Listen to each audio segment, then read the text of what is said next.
ရားနဲ့တွေ့တယ်ဆိုတာကုသိုလ်ကောင်းမှုလုပ်ခဲ့တဲ့ပုဂ္ဂိုလ်တွေပဲဖြစ်တယ်အခုဘုန်းကြီးတို့တွေအခုတရားနာနေကြတဲ့တရားနာပရိသတ်တွေဟာတစ်ချိန်တစ်ခါတော့ကုသိုလ်ကောင်းမှုလုပ်ခဲ့တဲ့ပုဂ္ဂိုလ်တွေ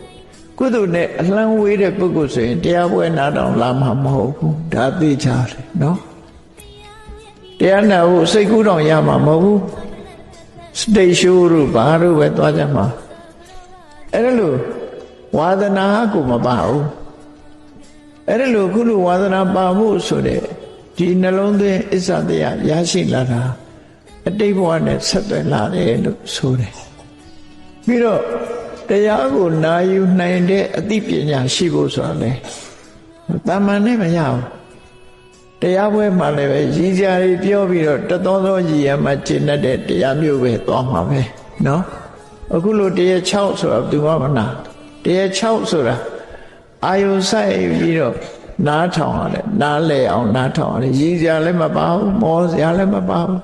ပုံဝတ္ထုလည်းမပါနော်ပုံဝတ္ထုလည်း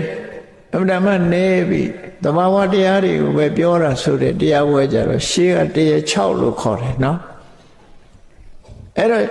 မြန်မာပြည်မှာလည်းရှိကတရားတွေဟောကြတယ်ရှိစရာမောစရာပုံတို့ပတ်စဟာသားတွေနဲ့ဆိုလို့ရှိရင်တဝဝတဟာဟာနဲ့အပြင်းပြေတာပေါ့နော်တရား6နဲ့ရင်တော့တဝဝသန်းတာပဲဖြစ်လိမ့်မယ်ရီမှာတော့မဟုတ်သန်းကျင်တဲ့စိတ်တွေနဲ့တန်းကုန်ကြတာပေါ့နော်အေးဝါဒနာဆိုတာအမျိုးစုံပဲအတိတ်ဘဝတော့ကုသိုလ်ကောင်းမှုတွေလုပ်ခဲ့ကြသည့်အတွက်ကြောင့်ဒီလိုတရားတွေကိုနာယူနိုင်တယ်တရားပွဲလာနိုင်တယ်ဆိုတာဟာလေအဆင့်တစ်ခုပဲလို့မှတ်သားကြရမှာဖြစ်တယ်နော်နောက်ပြီးတော့သူလုပ်ခဲ့တဲ့ကုသိုလ်ကောင်းမှုတွေဟာ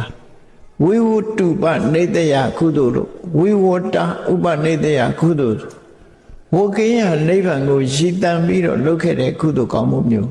ဒါနလှူလဲဣဒံမေပုညံနိဗ္ဗာနတပစ္စယောဟောတု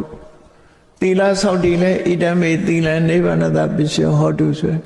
တန်တရားကလွတ်ဖို့ဆိုတဲ့ရည်ရွယ်ချက်နဲ့ကုသိုလ်ကောင်းမှုတွေကိုလုပ်ခဲ့တဲ့ပုဂ္ဂိုလ်ဟာ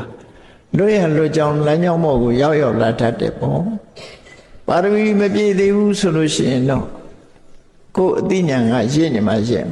တရသီးတောင်မှပဲချိုးတယ်ဆိုတာမဲ့အောင်စားမှချိုးတာလေမဆောင်မဲနဲ့ငယ်ငယ်လေးတရသီးသီးကစားလေးခူးစားလို့ပဲချိုးမလဲနော်အဲ့ဒါအချိန်ခါဆိုတာရှိတယ်လူတွေမှာလည်းပဲအသိဉာဏ်ရင့်ကျက်လာတဲ့အချိန်ဆိုတာရှိတယ်အဲ့ဒီလိုအချိန်ခါမျိုးမှသူကထူးခြားတဲ့အသိဉာဏ်တွေကဖြစ်ပေါ်လာ